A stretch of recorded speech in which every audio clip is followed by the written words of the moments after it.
তথ্য মন্ত্রণালয় কিন্তু এই প্রচার শুরু করেছে যে এই সুপারিশমালা বাস্তবায়ন হলে, যেদিন আমি সুপারিশমালা দিয়েছি সেদিন থেকেই তারা প্রচার শুরু করেছে যে এই সুপারিশমালা বাস্তবায়ন হলে তথ্য মন্ত্রণালয় থাকবে না।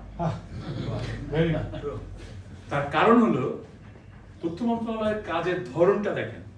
বাংলাদেশ টেলিভিশন কিংবা বাংলাদেশ বেতার কিংবা বাংলাদেশ সংবাদ সংস্থা, তাদের কোন অ্যাসাইনমেন্টের জন্য যদি একটা ক্যামেরা কিনতে হয় কিংবা একটা গাড়ি নষ্ট হয়ে গেছে, সেই গাড়ি গ্যারেজে পাঠিয়ে ঠিক করতে হবে, 50,000 টাকা খরচ হবে, সেইটার অনুমোদন মন্ত্রণালয় থেকে আসতে হবে।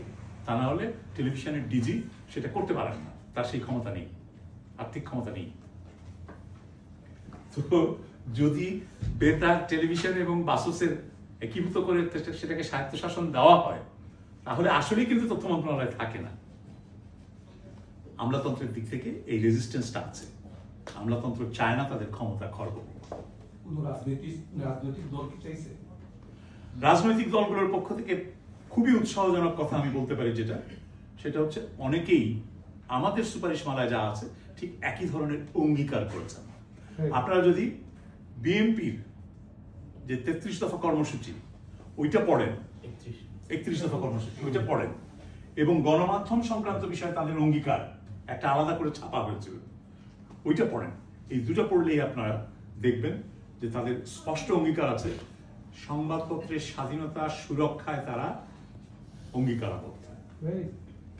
যদি সংবাদপত্রের স্বাধীনতা, সাংবাদিকতার স্বাধীনতা সুরক্ষায় তারা অঙ্গীকার করে, ওই ঘোষণাটা যদি থাকে, তাহলে আপনি তাদেরকে ধরতে পারবেন যে সাংবাদিকতা সুরক্ষার জন্য এই যে সুপারিশমালাগুলো আছে, এই স্টেপগুলো নেন, না হলে আপনার অঙ্গীকার রক্ষা হবে না। এরকম রাজনৈতিক দলগুলোর কাছ থেকে একেবারে সুনির্দিষ্টভাবে সাংবাদিকতার সুরক্ষা, অধিকার সুরক্ষার কথা, স্বাধীনতা সুরক্ষার কথা বলা হয়েছে, সেটা আশাবাদী হওয়ার যথেষ্ট কারণ আছে বলে আমি মনে করি। আমাদের মূল সমস্যা হচ্ছে যে আমরা নিজেরা কি চাই। আমাদের মধ্যে একটা সাংঘাতিক রকমের বিভ্রান্তি আছে যে একটা ওয়েস্ট বোর্ড হইলেই সব সমস্যার সমাধান হয়ে যাবে, এবং এই কমিশন কেন ওয়েস্ট বোর্ডের কথা বলে নাই, দশম ওয়েস্ট বোর্ডের কথা বলে নাই, এটা নিয়ে ক্ষোভ এবং অপপ্রচার হয়েছে। কেমন অপপ্রচার হয়েছে? আমার সম্পর্কে বলা হয়েছে যে এই কমিশন নাকি ওয়েস্ট বোর্ড বাতিল করতে বলেছে। পুরো 182 পৃষ্ঠা আপনারা যে কেউ পড়ে দেখতে পারেন। আমি চ্যালেঞ্জ করে বলতে পারি, যদি কোথাও তথ্য লেখা থাকে, এই কথা লেখা থাকে যে ওয়েস্ট বোর্ড বাতিল করতে হবে, তাহলে আমি দায় দায়িত্ব নিয়ে ক্ষমা চাইব সবার কাছে। অথচ মিথ্যা কথা বলা হচ্ছে।